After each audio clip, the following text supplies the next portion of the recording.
विकास यात्रा, विकास यात्रा, विकास यात्रा। पता नहीं किस चीज की विकास यात्रा निकल रही है। मुझे हंसी आ रही है इस बात की कि ये जो 8 साल में जो हमारे साथ हुआ है, हमारे देश के साथ जो हुआ है, वो पिछले लगभग 40 से 50 साल में यहाँ 30 साल तक नहीं हुआ होगा, ऐसा हमने देखा है।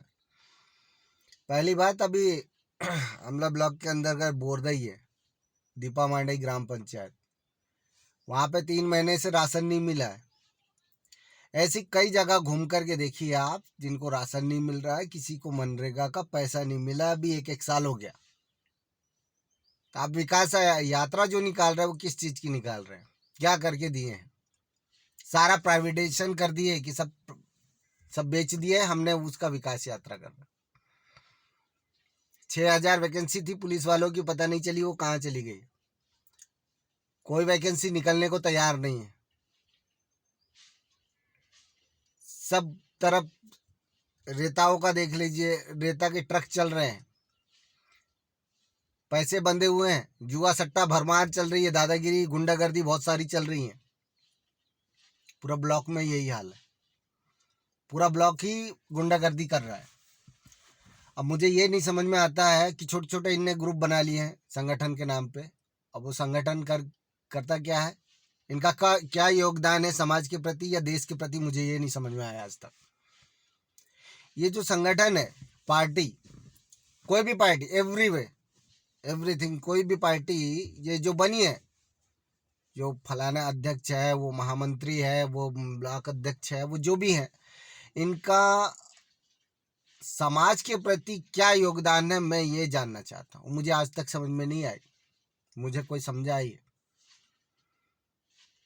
क्या इनको हम, जहाँ रोड नहीं बनी है उनके लिए कंप्लेंट कर सकते हैं? जहाँ शिक्षा, हॉस्टलों में देखिए जाकर के, हॉस्टलों में पूरा बेरा गड़ज बन रखा है। आंगनवाड़ियों में जाके देखिए तो दूध दही जो मिलता था राशन, वही सीएम साहब के विभाग जो है वही गमन कर लिया, उसका पता नहीं चला अभी तक।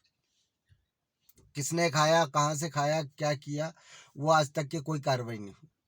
तो मुझे तो बड़ी शर्म आती है और इसी बात का बड़ी निंदा करता हूँ मैं कड़े शब्दों में कि ये कार्रवाई क्या है। यातायात पुलिस बहुत कम है। आज हर एक दिन ऐसा कोई दिन नहीं है जब 40 आदमी घायल हो गए, तो कोई बस का एक्सीडेंट हो गया, मोटरसाइकिल का एक्सीडेंट हो गया, कार का एक्सीडेंट हो गया, ट्रैक्टर ट्राली पलट गई है, और पिकअपों में आदमी सवारी लेके जा रहे हैं, वो पलट गई। यानी चारों तरफ से आदमी की मरण है, परंतु उसमें कोई भी ट्रैफिक पुलिस नियम कानून नहीं लगे।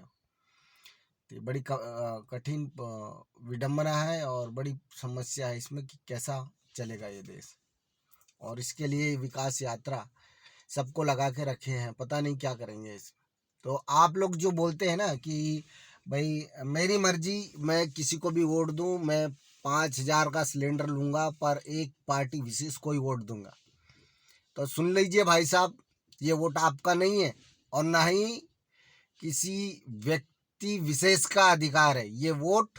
कि मैं समझाता हूँ वोट क्या चीज़ है, शायद आज तक किसी को पता ना हो, और हो तो उसने फैलाया नहीं, लोगों को जागरूक करने के लिए बताया नहीं। यूपी वाला व्यक्ति देश का भविष्य तय करता है। मैं यहाँ एमपी में बैठा हुआ, आमला ब्लॉक, जुनारदो ब्लॉक, छिंदवाड़ा जिला या बैतूल जिला में बैठा आदमी, यहाँ का वोट गलत होता है तो एक चुनाव जो है, एक पीएम की कुर्सी चेंज हो सकती है। ये वोट जो होता है किसी का भविष्य है, किसी की रोजी रोटी है, किसी की सड़कें हैं, किसी की नाली है, और किसी का पूरा घर द्वार है। तो ये वोट को आप बोलते हैं नहीं मेरी मर्जी, जिसको दें उसको देना है दे दे। आप किसी को भी वोट दें, किसी को भी कुछ भी करें, हमें कोई आपत्ति नहीं है। हमें आपत्ति इस बात से है कि आपकी वोट से गलत शासन ना चुना जाए, क्योंकि वोट आपका है पर अधिकार पूरी जनता का है उस पर। ये मैं समझाना चाह रहा हूँ कि मेरा वोट जो है मेरे पापा का भी नहीं है, वो दूसरे किसी सारे समुदाय का वोट है, क्योंकि पूरे ब्लॉक में पूरा ब्लॉक का घाटा होगा और नुकसान होगा तो पूरा ब्लॉक का होगा। आप लोग इस बात का ध्यान रखें, इसको समझना पड़ेगा। आने वाला चुनाव है, इतनी बौखलाहट आ गई कि ये यात्रा निकाल लें, कैसा क्या कर ले क्या नहीं करें। साहब अभी आजकल पढ़े लिखे हैं और सब तय कर लिए लोगों ने, पहले से तय कर रखे हैं कि किसको चुनना है और किसको नहीं चुनना है। आपका कितना भी हाथ पैर पटक लीजिए, आपका कोई परिणाम नहीं होने वाला। अच्छा, ये बिल्कुल तय। बहुत बहुत धन्यवाद।